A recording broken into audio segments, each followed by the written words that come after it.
Shalom Bapak Ibu Saudara yang dikasihi Tuhan. Seri pengajaran hari ini berjudul Banding-bandingin diri. Banding-bandingin diri sering kita dengar, bahkan kita ucapkan, bukan? Ini jugalah yang telah menjadi satu kebiasaan yang sangat populer, khususnya di kalangan orang muda hari ini.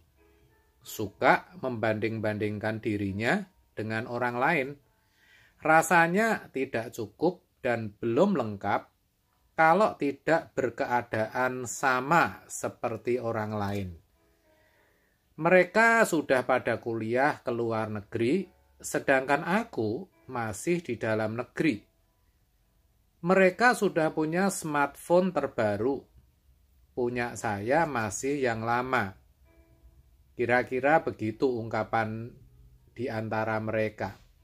Jadi tidak heran apabila ada tren selalu laku keras.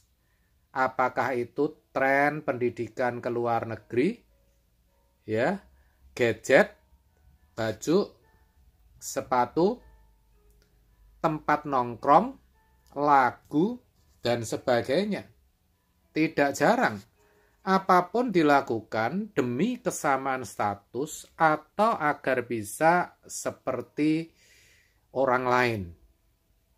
Tak heran juga kalau pada akhirnya muncul berbagai gangguan mental seperti kecemasan yang berlebih, mood swing atau perubahan suasana hati, bahkan depresi yang bisa berujung pada bunuh diri. Dan tanpa sadar, kita pun yang dewasa juga sering begitu, bukan?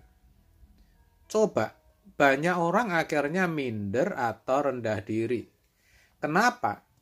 Karena merasa tidak bisa seperti orang lain. Merasa tidak bisa punya rumah sendiri. Pekerjaan hanya ikut orang. Penghasilan hanya UMR. Tubuh yang pendek dan gemuk, dan masih banyak lagi. Lalu, muncullah yang namanya iri hati, karena teman atau tetangga bisa ganti TV atau motor baru. Dan ujung-ujungnya membicarakan mereka di belakang, tidak suka, ngerasani, itulah istilah dalam bahasa Jawanya. Terkait dengan hal itu, Rasul Paulus juga pernah menuliskan pesan mengenai kebiasaan ini seperti yang termuat dalam Galatia 6 ayat yang keempat. Baiklah, tiap-tiap orang menguji pekerjaannya sendiri. Maka ia boleh bermegah melihat keadaannya sendiri dan bukan melihat keadaan orang lain. Saudara, rupanya Rasul Paulus sangat mengerti mengenai kebiasaan banding-bandingin diri ini. Hal ini dibuktikan melalui tulisannya yang memuat pesan tersirat yang menyatakan bahwa kebiasaan membanding-bandingkan diri merupakan kebiasaan yang tidak hanya berdampak buruk, tetapi juga merupakan kebiasaan yang tidak masuk akal dan tidak berguna. Jelas, dikatakan agar tiap-tiap orang menguji pekerjaannya sendiri. Itu berarti apa yang sudah diusahakan, diperjuangkan, dan dicapai itu diuji. Sudah berkenan kepada Tuhan atau belum? Supaya apa? Supaya ia boleh bermegah melihat keadaannya sendiri. Akan merasa puas kalau bisa berkenan dan menyukakan hati Tuhan. Begitu maksudnya.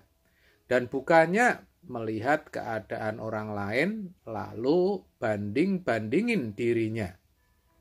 Saudara, kita harus menyadari bahwa membanding-bandingkan diri dengan orang lain itu tindakan yang bodoh dan hanya akan membuat hidup kita menjadi letih, lesu, dan berbeban berat.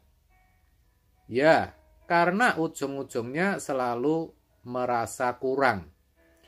Tentu saja hal ini tidak enak dan sangat berbahaya. Sebab orang yang letih, lesu, dan berbeban berat tidak bisa belajar dari Tuhan Yesus. Mereka akan terseret oleh arus dunia dengan segala kepentingannya yang menuju kebinasaan. Oleh sebab itu, ya saudara, hendaknya kita menjalani hidup kita hari lepas hari apa adanya saja. Tidak perlu banding-bandingin diri. Sambil terus memperbaiki diri untuk menjadi pribadi yang berkenan di hadapan Tuhan.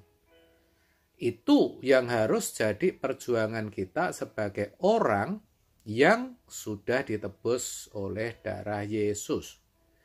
Bahkan menjadikannya perjuangan satu-satunya.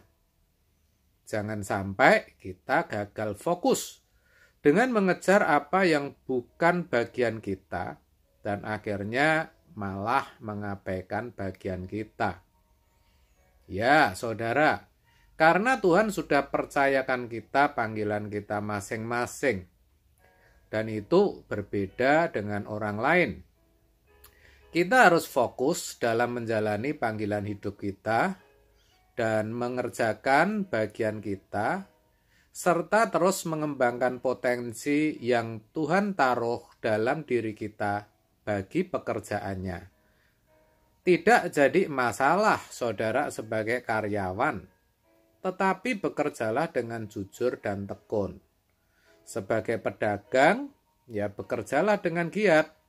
Sebagai dokter, ya tolonglah yang memerlukan dengan ikhlas. Pokoknya lakukan semua untuk Tuhan. Berikan yang terbaik. Ingat, tidak ada pekerjaan hina di hadapan Tuhan. Apa yang Tuhan percayakan, itulah panggilan kita yang harus kita lakukan dengan baik. Apapun juga yang kamu perbuat, perbuatlah dengan segenap hatimu seperti untuk Tuhan dan bukan untuk manusia. Kolose 3 ayat 23. Intinya, jangan mengejar yang bukan bagian kita demi kesamaan status atau pengakuan teman-teman.